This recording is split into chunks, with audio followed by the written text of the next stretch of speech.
Кебіннің терең тарихы. 1999 жылдың көктемі еді.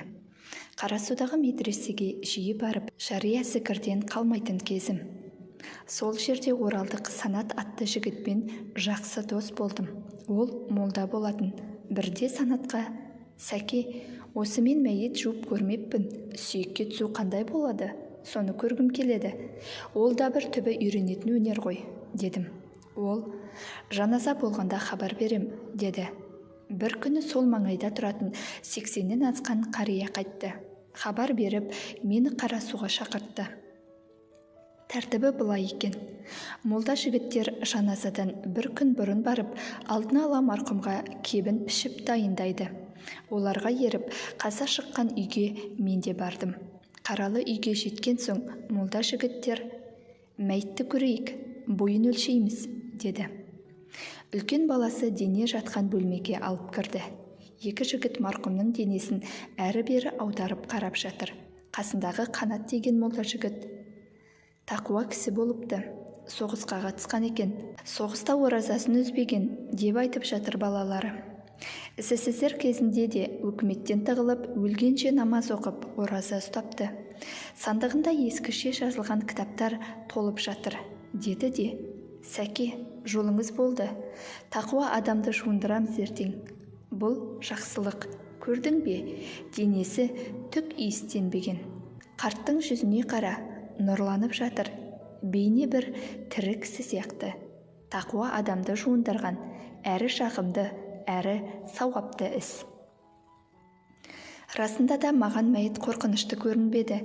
Қария ұйықтап жатқан кісі сияқты.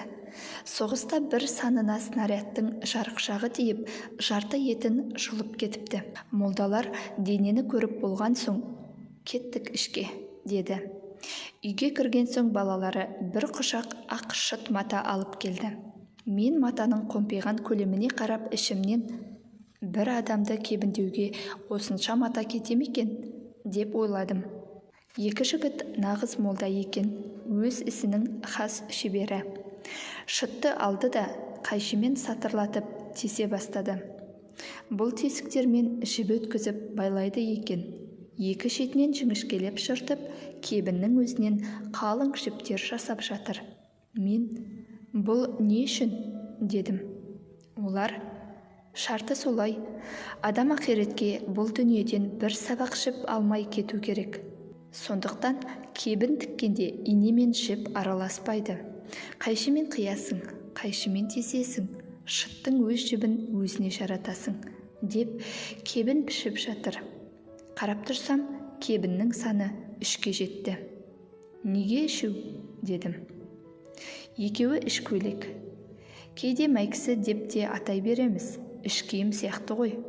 Ал мына оратылған 3 белбеу денені 3 жерден буу үшін керек», деді. Сосын матадан мәйітті жуындыратын қолғаптар жасай бастады. Оны да бір сабақ жепсіз жасап шықты. Олардың өнері мұнымен де бітпеді.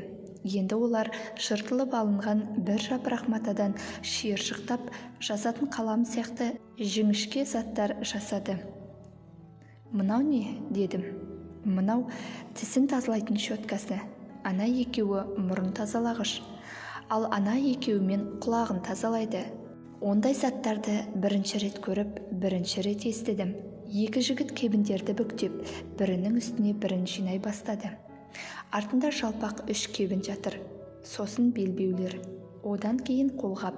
Ең соңынан тісі мен құлағын тазалайтын бұйымдарын қойды да балаларын шақыртып көрсетті. Марқұмның соңғы бұйымдары пирамида сияқты қаланып қалды. Ертесіне мәйітті жуындыру басталды. Екі молда ісіне барынша ыждахатпен кірісті. Дененің жуылмаған жері қалмады. Сабындап, көпіртіп, сапалы шомылдырып, денені жарқыратып шығарды. Құлақ, мұрын, ауыз қуысы түгел шайылды. Тірі адам тап осылай тазарып жуына алмас сірә. Бәрі біткен соң сүйекке түскендер барынша баппен қимылдап, денені киіндіре бастады.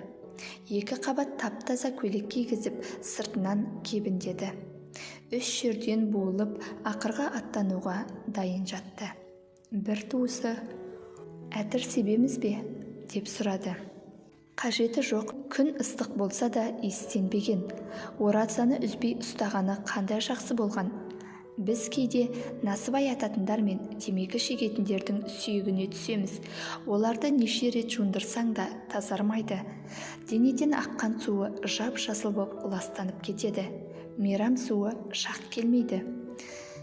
Денесі сонда да сасып кетеді. Әтірді соларға себеді», деді Қанат молда. Мен осыған қарап тұрып, осының бәрі қайдан шықты екен? Марқұмды бір сабақ жіпсіз шығарып салуды қайдан үйренген? Неге 3 қабат киіндірді? деп ойлап кеттім. Осыған дейін жалаңаш адамды 1 қабат матамен кебіндеп жерлейді деп келіппін. Адамды не себепті 3 қабат кебіндейтінін арада 15 жыл өткен соң «Салт дәстүр сөйлейді» кітабын жазып жүргенде бірақ білдім. Оның да қызық аңысы бар екен. Оқиға қадым дәуірінде болған. Ұлық Алла Адам ата мен Хауа анаға бидай ағашын жеуге тыйым салады. Ібіліс есебін тауып, алдап-сулап Хауа ананы көндіреді. Хауа ана еркелеп еріне жегізеді. Ері келіншегінің көңілін қимай бидайды жеп қояды. Осылайша Құдайдың сынағы басталады. Асқазанға жерде өсетін ас барған соң қорытылады. Артынша дәрет қысады. Пейіш былғанатыны анық болды.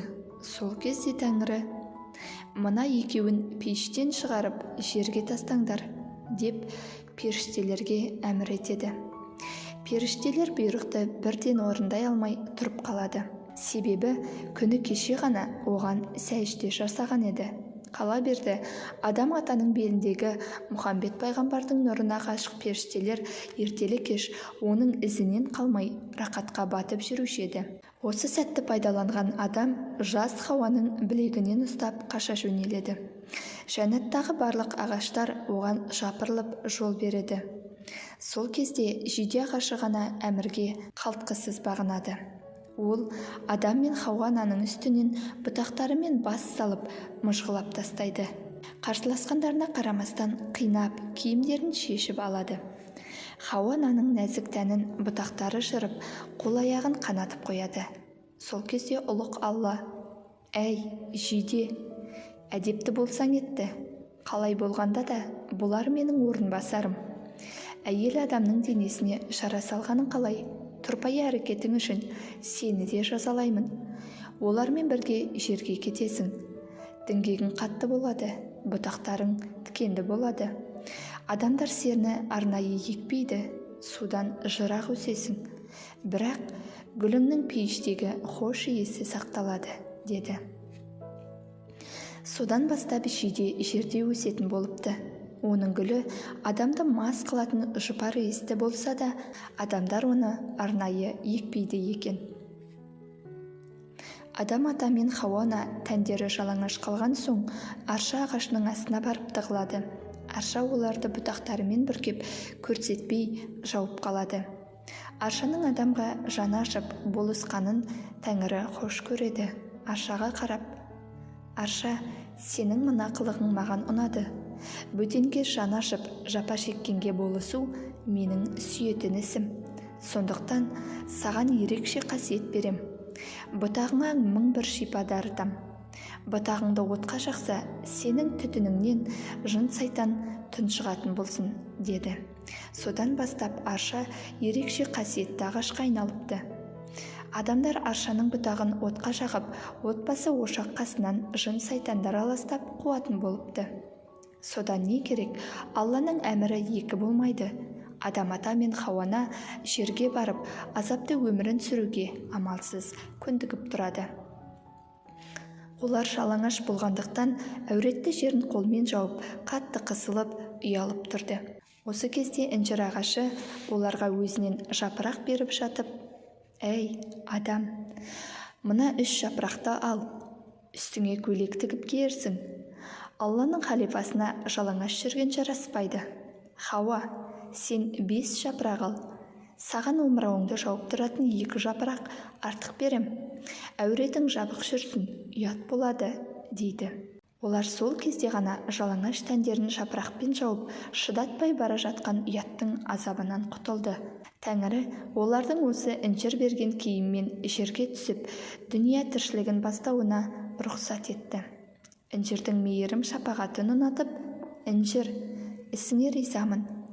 Мен мейірім шапағат еткенді жақсы көретін рақымды, кең Құдаймын. Маған сенің жұмсақтығың ұнады. Адамға жаның ашып, оларға болысқаның үшін саған да айрықша қасиет бітірем. Адам ұрпағы сенің жемісіңді аршымай жесін. Қабығыңда, дәнегіңде мың бір дертке шипа болсын, деді. Содан бастап інжірдің жемісі адамзат үшін ең дәмді, ең пайдалы жидектің түріне айналды. Осылайша адам ата жер бетіне 3 қабат киіммен келді. Хауа ананың үстінде 5 қабат көйлегі ғана болды. Олар өлгенше осы киімді үстерінен тастамады. Дәм-тұзымен көрер күні таусылған соң бақиға аттанды. Ұрпақтары оларды әу баста пейіштен киіп келген киімімен шығарып салды. Содан бастап ер адамды 3 қабат, әйел баласын 5 қабат етіп кебіндеу салтқа еніпті.